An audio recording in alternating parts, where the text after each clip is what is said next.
ये दुनिया सिद्धांतों पे चलती है। आज हम हजारों मील दूर बैठे इंसानों से बात कर सकते हैं, उन्हें देख सकते हैं। कुछ घंटों में हम एक देश से दूसरे देश जा सकते हैं। कोई भी इंफॉर्मेशन हमको चंद पलों में मिल सकती है। किसी भी बीमारी का इलाज आसानी से करवा सकते हैं। जमीन पर रहकर ही हजारों लाखों प्रकाश वर्ष दूर ग्रह तारों के बारे में जान सकते हैं। ये सब विज्ञान और वैज्ञानिकों के सिद्धांतों के बदौलत ही मुमकिन हो सका है।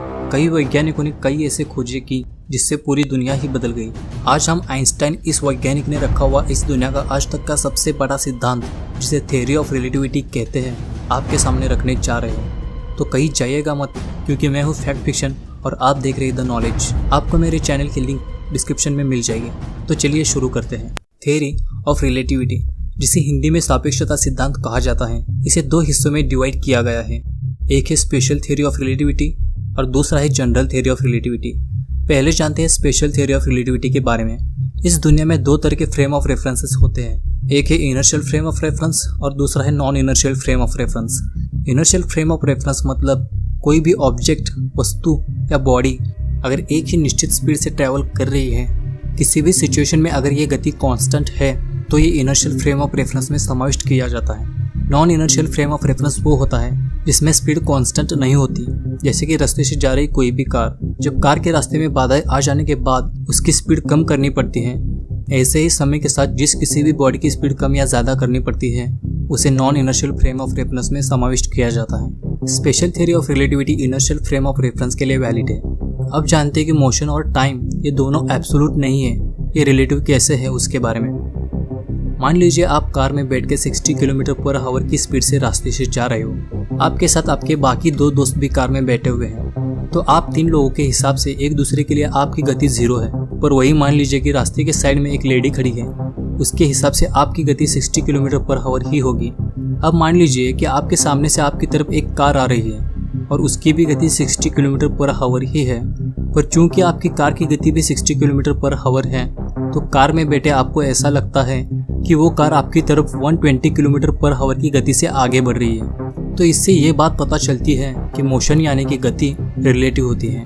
किरदार बदलते ही मोशन में फर्क आ जाता है। अब जानते हैं समय कैसे रिलेटिव है उसके बारे में। 1800 शताब्दी के अंत तक माइकलसन मोरले एक्सपेरिमेंट ने यह साबित कर दिया था कि प्रकाश की गति तय है।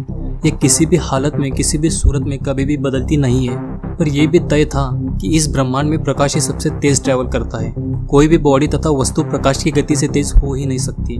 पर यह बात सच है तो मान लेते हैं एक यान ब्रह्मांड में प्रकाश की गति से तेज चल रहा है, तो उसी समय उस यान के आगे लाइट लगी हुई है। तो इस हालत में इस यान की गति और उस लाइट की गति को मिलाकर हिसाब लगा लें तो ये गति प्रकाश की गति से दोगुना हो जाएगी। तो ये इक्वेशन टूटे ना, तो इसीलिए उस यान में बैठे लोगों के लिए समय धीमा बहने लगता है। मतलब उस यान का 1 साल पृथ्वी के हजारों साल हो सकते हैं, ऐसा आइंस्टाइन ने बताया। और इसी से यह साबित किया कि समय एब्सोल्यूट नहीं है, तो वो रिलेटिव है। General theory of relativity. Einstein अपनी दी हुई स्पेशल थ्योरी ऑफ रिलेटिविटी से पूरी तरह से संतुष्ट नहीं थे, इसलिए उन्होंने जनरल थ्योरी ऑफ रिलेटिविटी की नींव रखी। वो जानना चाहते थे कि ग्रेविटी का समय पे क्या असर होता है। उन्होंने एक एक्सपेरिमेंट के तहत ये प्रूव कर दिया था कि ग्रेविटी यानी कि एक्सीलरेशन ही होती है। अब न्यूटन ने कहा था कि कोई भी चीज़ जमीन के करीब आती है तो वो ग्रेविटी की वजह से खींची चली जाती है।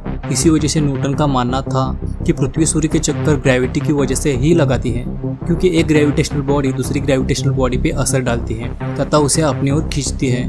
पर आइंस्टाइन ने जनरल थ्योरी ऑफ रिलेटिविटी के तहत न्यूटन को गलत साबित करते हुए कहा कि पृथ्वी सूरज के चक्कर ग्रेविटी की वजह से नहीं, बल्कि ग्रेविटी की वजह से स्पेस टाइम में आए हुए कर्व यानी कि बेंड की वजह से लगाती है, और इसी वजह से बाकी ग्रह भी सूरज के चक्कर लगाते हैं। आइंस्टाइन ने पहली बार स्पेस टाइम की थ्योरी की नींव रखी, जिसके तहत उन्होंने कहा ग्रेविटी समय पर असर डालती है, मतलब जिस भी वस्तु की ग्रेविटी होगी उसके लिए समय धीमा चलेगा और स्पेस में समय फास्ट चलेगा। तो ग्रेविटी स्पेस में एक तरह का भार पैदा करती है और इसी वजह से वह ज्यादा भार के किसी भी पिंड के इर्द गिर्द चक्कर लगाती है। आइंस्टाइन ने यह भी कहा कि ग्रेविटी प्रकाश पर असर डालती है, पर प्रकाश की गति पर नहीं। हर कोई यही समझता था कि प्रकाश सिर्फ सीधी रेखा में ट्रैवल करता है, पर आइंस्टाइन ने तारों की रियल पोजीशन जो कि पहले से अलग थी वो बताकर और एक एक्सपेरिमेंट के तहत साबित करके ये दिखा दिया कि प्रकाश ग्रेविटी की वजह से स्पेस टाइम में आए हुए कर्व की वजह से मुड़ जाता है और हमें तारे उनकी रियल पोजीशन से अलग पोजीशन में नजर आने लगते हैं। और इसी थ्योरी ऑफ रिलेटिविटी के तहत आइंस्टाइन ने E = mc² यह पावरफुल इक्वेशन दिया, जिसमें E यानी कि एनर्जी, M यानी कि मास और C यानी कि वेलोसिटी दर्शाती है।